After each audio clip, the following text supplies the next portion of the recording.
Ó meu bom dia a todos e sejam bem-vindos. Hoje vamos estudar, meus prezados irmãos e amigos, sobre uma doutrina bíblica.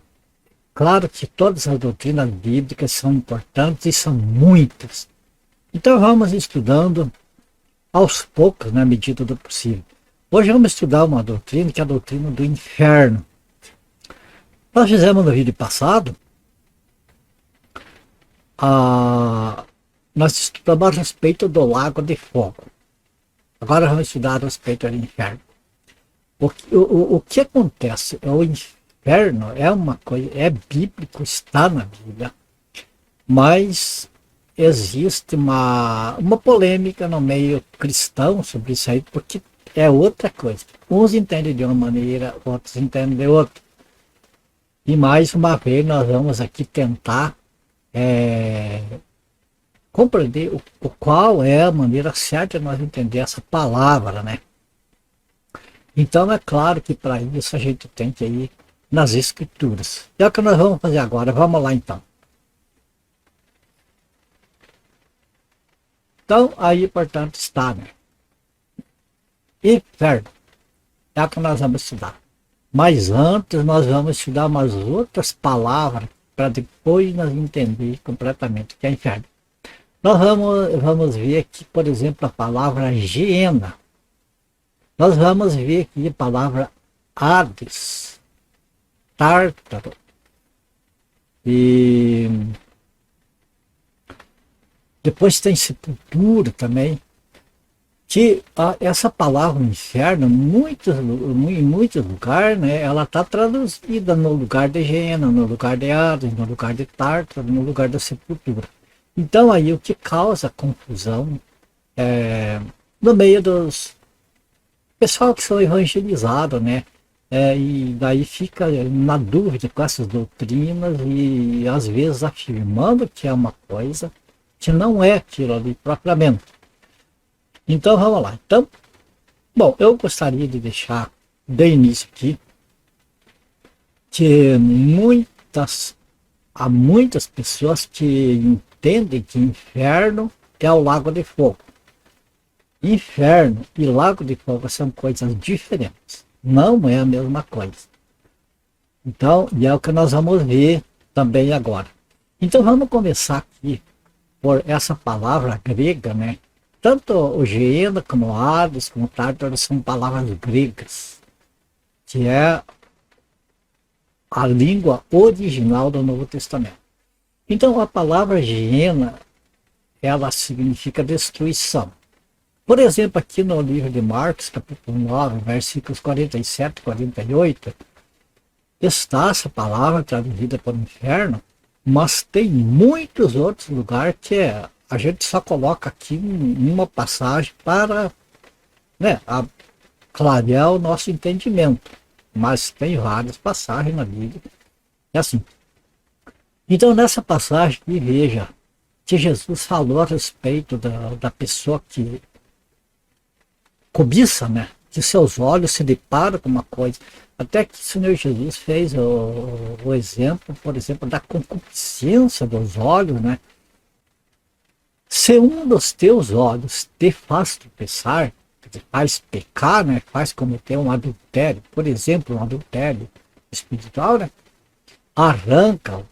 É melhor entrar no reino de Deus com um só dos teus olhos do que tendo os dois seres lançados no inferno, na hiena, no caso, onde não lhes morre o verme nem o fogo se apaga. Bom, aqui hiena significa destruição, essa palavra grega, traduzida por inferno. Inferno é uma palavra latim, em latim, né? Infernos, e traduzido inferno para o português. Só que aqui os tradutores da Bíblia, né, eles colocaram como inferno em muitas traduções da Bíblia. Mas o certo não é bem inferno, seria o certo a hiena, que é o original. E significa destruição. Nós vamos ver depois por que que a palavra Gênesis significa destruição. Aqui, essa palavra Geena, ela é uma alusão ao vale do Inom, ao sul de Jerusalém, que era um lugar onde jogavam o lixo da cidade. Era despejado ali e era queimado. Então aquele fogo nunca se apagava. Sempre estava sendo alimentado por lixo que era jogado ali. E também animais mortos lançavam ali.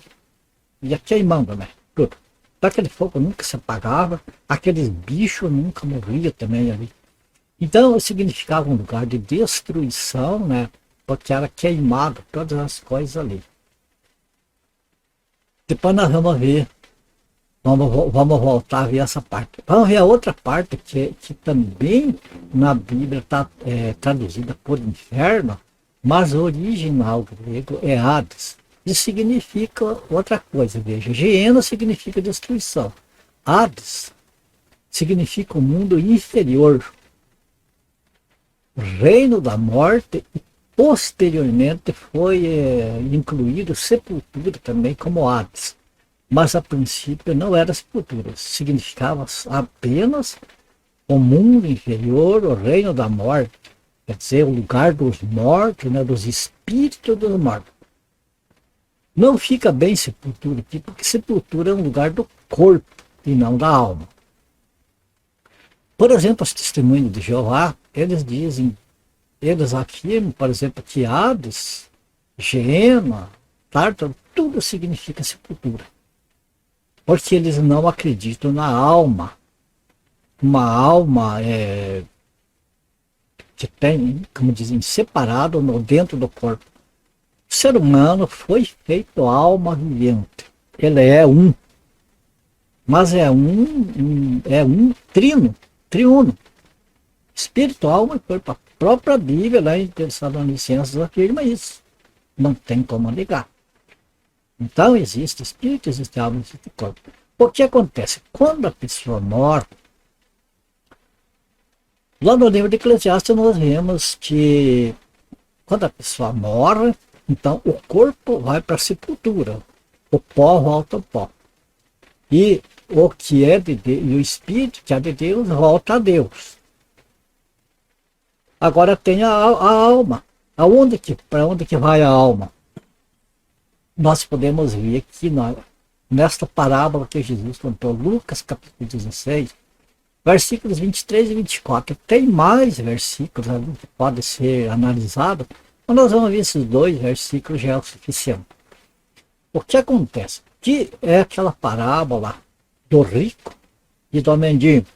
O mendigo que em algumas traduções ele é chamado pelo nome de Lázaro. Então o que acontece? Ali aquela parábola conta, né, que o rico morreu, veja bem, o rico morreu e foi sepultado. Lázaro morreu e foi levado pelos anjos para o seio de Abraão. Veja que nós vemos aqui 2 pessoas que tiveram destinos diferentes. Um foi sepultado, outro foi para o seio de Abraão. Só que nós vemos depois essas personagens lá onde eles estão no lugar deles. E nós vimos que aqui diz assim, no inferno, aqui a palavra é Hades. Poderia ser assim, no Hades estando em tormento e tal. Mas traduzindo por inferno, né? Então, no inferno, estando em tormento, no caso rico, né? Levantou os olhos e viu ao longe a Abraão e Lázaro no seu seio. Então, clamando, disse, Pai Abraão, tem misericórdia de mim. E manda a Lázaro que molhe em água a ponta do dedo e me refresque a língua, porque estou atormentado nesta chama. Então, nós vemos que o Hades, ele é um lugar que é uma prisão, onde o ímpio, por exemplo, ele morre, né? É o seguinte, o justo morre em Cristo Jesus, a sua alma é levada para o seio de Abraão. Ou seja, Abraão, que seja o paraíso onde o apóstolo Paulo esteve lá e disse que viu coisas inefáveis que não era lícito, né, anunciar. Então Abraão estava lá. O mendigo, né, Lázaro estava lá. Fala, seio de Abraão é um lugar.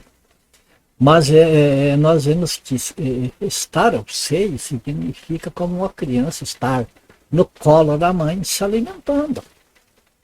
Né? Então estava ali tranquilo, sossegadinho, sem ser importunado, descansando. Ao passo que o rico morreu e não fala que foi levado pelo anjo, fala que ele foi sepultado. Mas agora nós vemos ele lá no Hades, lá no inferno.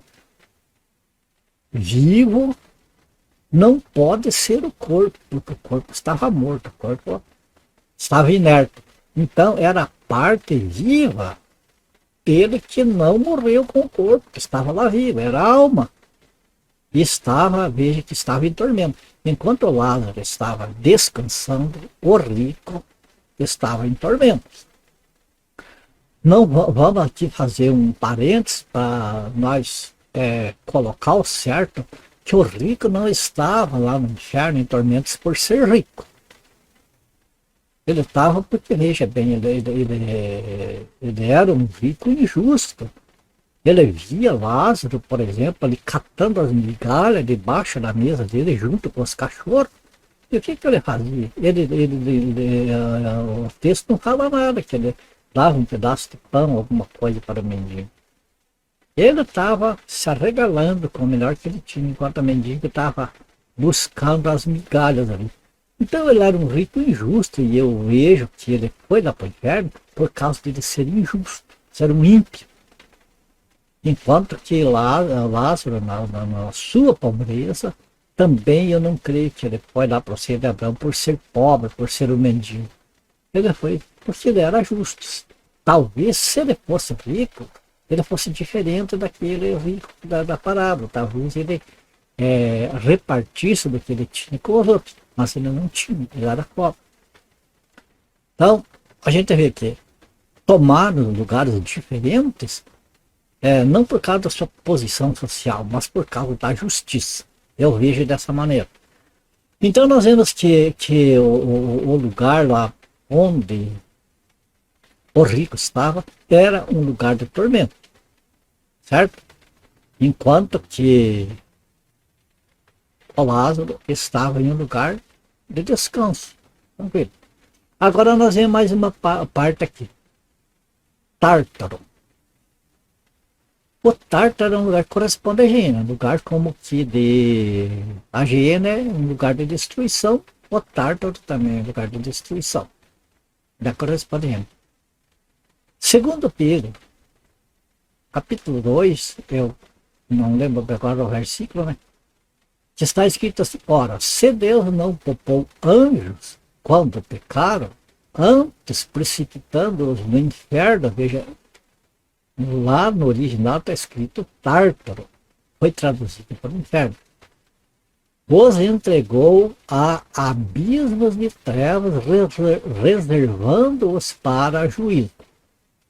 Então observe que Tártaro, ele corresponde a Gênesis, no lugar de destruição, mas não fala que são destruídos. Veja que é um lugar de abismo de trevas. A Gênesis também é um lugar, deve ser um lugar de trevas. E é onde estão os anjos presos lá, aguardando o dia do juízo. Do qual juízo? O juízo do trono branco, que foi que nós estudamos na vida passada. O que acontece então? Veja bem que inferno, no caso, não é o lago de fogo. Porque tanto os que estão na Gênesis, no Hades, ou aqui no Tártaro, eles estão reservados para juízo. Eles vão ser lançados no lago de fogo. Então, eles estão como que numa prisão. Numa prisão. Aqui nós vemos que aqui no Tártaro é um lugar de trevas. Um lugar onde os anjos estão ali aprisionados, aguardando o juízo do trono branco para serem lançados no lago de fogo. Também devemos ressalvar aqui que são os anjos caídos, são aqueles anjos que seguiram a Satanás, que se rebelaram contra Deus e seguiram a Satanás. Então, quando aprisionados, estão aguardando. É como alguém que está na cadeia, lá aguardando o dia de ir para a cadeira elétrica ou para a injeção letal, né? Para ir para a morte. A pessoa está lá, às vezes fica anos lá, como dizem, corredor da morte, né?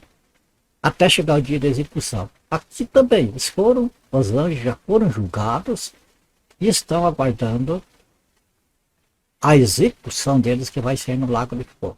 Tá. Agora aqui, o Hades, nós vemos que também é um lugar de prisão.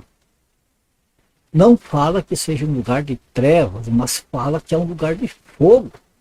Porque, veja bem, manda Lázaro que molhe em água a ponta do dedo e me refresca a língua, porque estou atormentado nesta chama.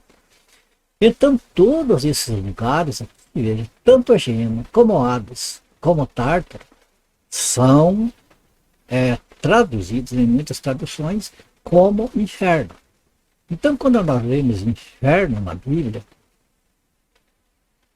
se é possível, se a gente tem um acesso ao grego, né, é bom examinar para ver do que está falando. Você está falando a respeito lá de anjos que estão em prisões escuras, em trevas? Se pessoas que estão aqui na Gina, né, onde o bicho não mora e o fogo se apaga, ou se estão aqui no Hades, no caso. O caso aqui de Hiena, por que Hiena significa destruição e fala que o verme não morre e o fogo não se apaga? Ué, se é destruição, então consome tudo, né? É aqui que se dá muitas vezes as confusão de entendimento. Porque veja que o mesmo versículo aqui, que fala né, que Hiena significa lugar da destruição, fala que se o bicho não, né, se o verme não morre, se o fogo não se apaga, então não é um lugar, não é uma destruição. Mas o que é a destruição que está aqui? Quer ver? Vamos ver aqui vamos ver aqui o que significa destruição. O que é destruído no Hades? O que é destruído no Hades? Se a pessoa vai para lá e está daquela chama, está sofrendo lá, e depois, e não é destruído, porque depois aparece no Apocalipse o Hades dando os seus mortos para julgamento do trono branco para serem lançados no lago de fogo. Percebe? Então, se a Hiena é destruição, mas não, os que estão ali não são destruídos, vão ser lançados no lago de fogo, alguma coisa vai ser destruída. Fica fácil de entender quando nós vimos essa outra parábola que esse Jesus falou. Daquele homem rico que... Vamos ver o texto que nós entendemos. Lucas 12, versículo do 16 ao 20. Quem quiser pode ler todo o texto completo na Bíblia, que nós vamos, esta parte que nós vamos ler é suficiente. Eles proferiu ainda uma parábola, né? Jesus proferiu uma parábola dizendo: o campo de um homem rico produziu com abundância, e arrazoava consigo mesmo, dizendo: que farei, pois não tenho onde recolher meus frutos? Que farei? Não tenho onde recolher meus frutos. O que é que eu faço? E disse consigo mesmo, né?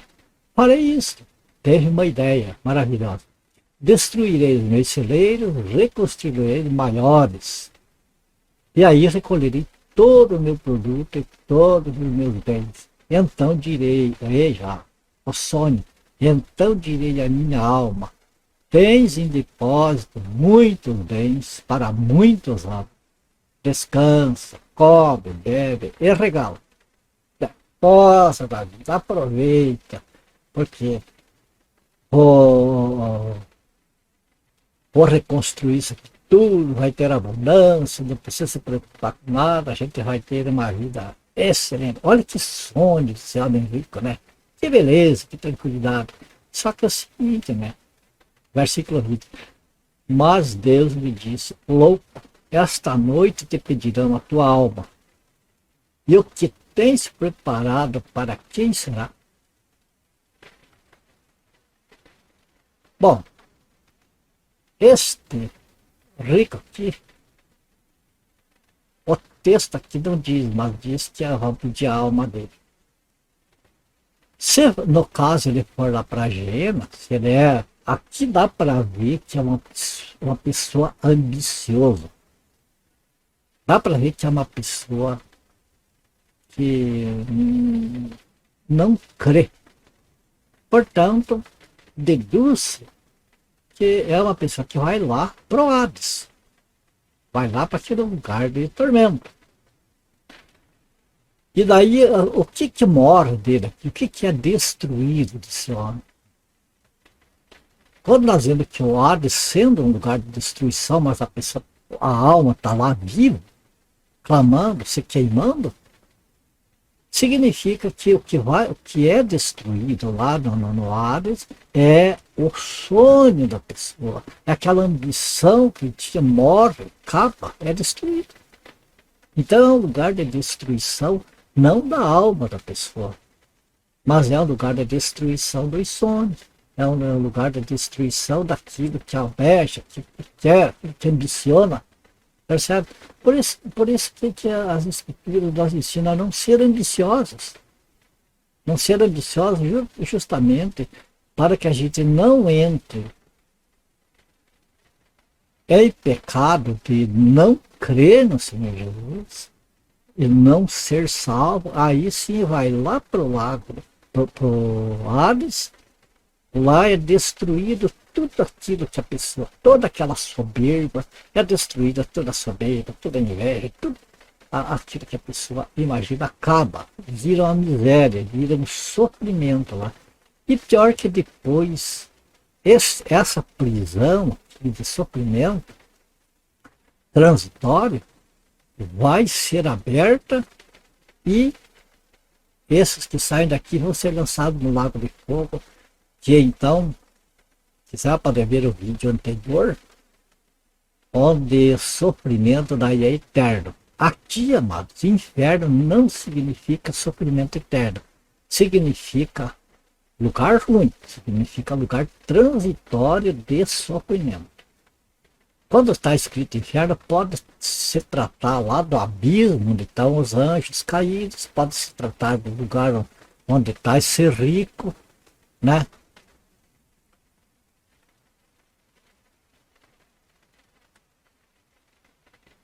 E pode se tratar aqui, como está escrito aqui, que é um lugar de destruição dos sonhos da pessoa.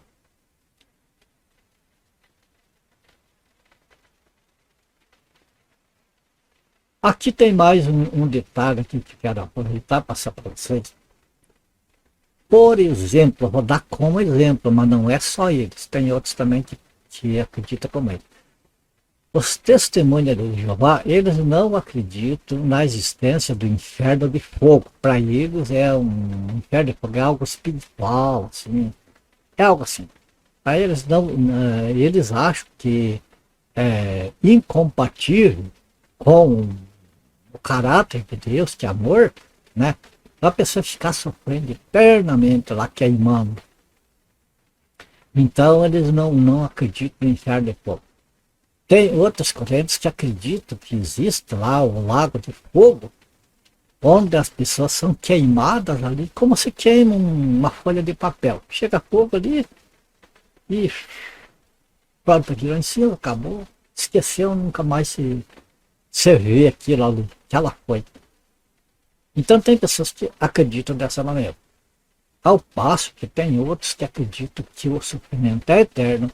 Nós vemos pela palavra de Deus, pela Sagrada Escritura, que mostra que o sofrimento é eterno, que é a mesma proporção de que a vida é eterna, o sofrimento eterno. Essa parte que as pessoas acham que é injusta da parte de Deus, por exemplo, uma pessoa que morreu só porque não crê no Senhor Jesus, só por isso, mas era tão bonzinho, dava esmola, fazia um monte de coisa, e vai lá sofrer eternamente, enquanto tem pessoas que assassinam, passam a vida inteira, e na última hora lá se converte, alguns viram até pastor e tal. Então Deus é injusto de pegar assim, os dois e dar a mesma pena. Mas eu pergunto, será que Deus é injusto também de pegar uma pessoa que aceita o Senhor Jesus, que crê no Senhor Jesus na hora da morte, e dá a mesma vida eterna que para uma pessoa que nasce numa família, né, cristã, conhecendo e praticando a vontade de Deus desde o começo? Será que Deus é injusto de dar a mesma salvação em Cristo Jesus? Não. Se a salvação é eterna para todos os que creem, a perdição eterna é também para todos os que não creem, todos os incrédulos. É assim que funciona, né? Então, como falei, por exemplo, os testemunhos de Jeová e alguns outros que creem como eles, creem assim que quando a Bíblia fala em inferno, está falando em sepultura. Não, inferno não existe. O inferno é a pessoa vai para a sepultura e acabou, morreu, pronto. Não é porque nós vimos, o que nós vimos aqui? Que a palavra inferno, ela é traduzida por Gênesis, que é um lugar de sofrimento, onde nós vemos que o corpo foi sepultado, o corpo foi para a sepultura, mas a alma foi para um outro lugar, né? A alma foi para um outro lugar.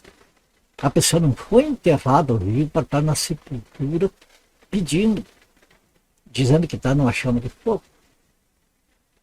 Então, assim como a palavra inferno representa Gênesis, representa o Hades, representa Tártaro, aqui, olha, a palavra a palavra sepulcro, sepultura, ela tem um nome próprio, assim como existe Gênesis, existe Tártaro, existe Hades, né? Existe as palavras Menemeion e Tapas para designar sepultura. Então, o inferno, no caso, não significa sepultura. Deram uma conotação posterior, mas o sepulcro tem o seu nome próprio no grego. Ó. Por exemplo, sepulcro. Nós vemos a palavra sepulcro escrito no grego como Menemeion e outras partes como Tapas. O Menemeion significa aquele jazigo, né? Tá, tipo a capelinha lá, onde ali é construído e atravessa os anos, o pessoal até venera, né? Levam flores, ornamento ali, aquela capelinha, aquele jazigo, né? Então é um monumento é um memorial àquela pessoa que foi sepultada ali. Então, para esse tipo de sepulcro, a palavra no grego é Menemeion. Como aqui, por exemplo, a sepultura de Jesus, né? João 20 e o versículo 1. No primeiro dia da semana, Maria Madalena foi ao sepulcro. Veja bem, sepulcro. No grego é Menemeion. De madrugada, sendo ainda escuro, e viu que a pedra estava revolvida. Quer dizer, Maria de manhãzinha foi, né, no domingo, foi lá onde Jesus tinha sido sepultado, era uma pedra assim, né? Era como um memorial, não era direto na terra. Então ela foi lá para ver e Jesus já tinha ressuscitado. A outra palavra, essa palavra, nós vemos que é para sepultura comum. Aqui, ó. Romanos capítulo 3 e versículo 13. A garganta deles é sepulcro, tá? no caso, veja bem, a garganta deles é tapos abertos, quer dizer, é sepulcro aberto, com a língua, urda e engano, veneno de víbora está nos seus lábios. Aqui, né, está falando em sepulcro, sepulcro normal, só que é um sepulcro daquele que é enterrado lá na terra, lá, bem simples, não é nenhum jazigo, nenhum memorial, é sepultura comum. Então, dessas duas palavras, então, portanto, inferno não significa sepultura, porque nós vemos que inferno, ele significa, pode significar, por exemplo, o Tártaro, o Hades e a Geena, mas não a sepultura. A sepultura tem aqui o seu nome próprio, né? Menemeion para os mausoléus e Tártaros para a sepultura comum. E por último, aqui tem a palavra Sheol, ou Seol, do português, é o equivalente hebraico a todas as outras coisas, porque os judeus eles não acreditavam na ressurreição. Nós vemos que, por exemplo, os saduceus, que eram rama do judaísmo, eles não acreditavam na ressurreição, não acreditavam em anjos. Então você não vê lá no Antigo Testamento, por exemplo, vê a palavra inferno, mas se referindo geralmente à sepultura. Geralmente a palavra Sheol se refere à sepultura, porque lá, por exemplo, os saduceus, eles acreditavam que o último lugar da pessoa era a sepultura. Ali a alma, o espírito, tudo, né? E ali acabava. Então, e essa palavra Seol, ela é hebraica, portanto, ela só está lá no Antigo Testamento. No Novo Testamento, essas outras palavras. Então, concluindo aqui essa doutrina do inferno, o que a gente conclui de tudo que nós vimos ali, que a palavra inferno, ela não significa só uma coisa, e muito menos o lago de fogo. A palavra inferno não significa o sofrimento eterno das almas. Ela significa um lugar, uma prisão, onde a alma do ímpio fica ali já em sofrimento. Os anjos ficam em uma prisão, em um lugar escuro, todos aguardando o dia do juízo para serem lançados no lago de fogo. Que o lago de fogo não tem nada a ver com a palavra inferno, é totalmente diferente. Porque nós vemos que o Hades, que a Geena, ali onde fala, são lugares que vão entregar os seus mortos para o lago de fogo. E que o lago de fogo é o lugar onde, então, essas almas vão ficar para sempre, eternamente, permanentemente. Então, assim acho que ficou bem claro, né? Que o importante é nós saber não confundir lago de fogo com o inferno. E que inferno pode significar a Geena, pode significar o Tártaro e deixa eu ver aqui, Geena, Tártaro e o Hades, pode significar esses três lugares, tá bom? Então aqui nós terminamos esse vídeo de hoje sobre essa doutrina do inferno. Esperamos voltar em breve com mais algumas doutrinas bíblicas. A doutrina é muito importante. As doutrinas irmãos, é muito importante porque a própria palavra de Deus, o apóstolo João, lá numa das suas cartas, ele aconselha a igreja do Senhor que se alguém vir ter conosco que não traz essa doutrina, quer dizer, a doutrina de Cristo, não é para receber em casa e nem para saudar essa pessoa. Porque se está fazendo um laço de amizade com essa pessoa, está sujeito a entrar nas doutrinas dessa pessoa que não é a doutrina de Cristo, e daí fica complicado. Então nós devemos, às vezes, guardar estudar as doutrinas, nós ter o conhecimento das doutrinas, que é justamente para a gente se resguardar desse tipo de coisa. Então, eu falei aqui, por exemplo, o testemunho de Jeová não acredita no inferno. Quando é uma doutrina bíblica, está ali, Jesus, os apóstolos, todos mencionaram o inferno, mencionam como um lugar de tormento passageiro, né? Depois o lago de fogo como um tormento eterno, mas tem muitas pessoas que trazem doutrinas diferentes. A cristandade, amado, hoje é uma armadilha. Hoje é uma armadilha. Se a pessoa não estiver, olha, na presença do Senhor ali, está sujeito a desviar por erros doutrinários. E a doutrina, o que é? A doutrina é o conjunto dos ensinamentos de Deus para nós. É os mandamentos de Deus para nós. Assim como Deus, lá no passado, para o povo de Israel, deixou 10 mandamentos para eles seguirem, né? Assim, Deus que nos manda, que o mandamento de Deus para nós é para ouvir o seu Filho, Jesus Cristo, que é ele que está encarregado da igreja, né? Ele deixou conjunto de ensinamentos, conjunto de doutrinas.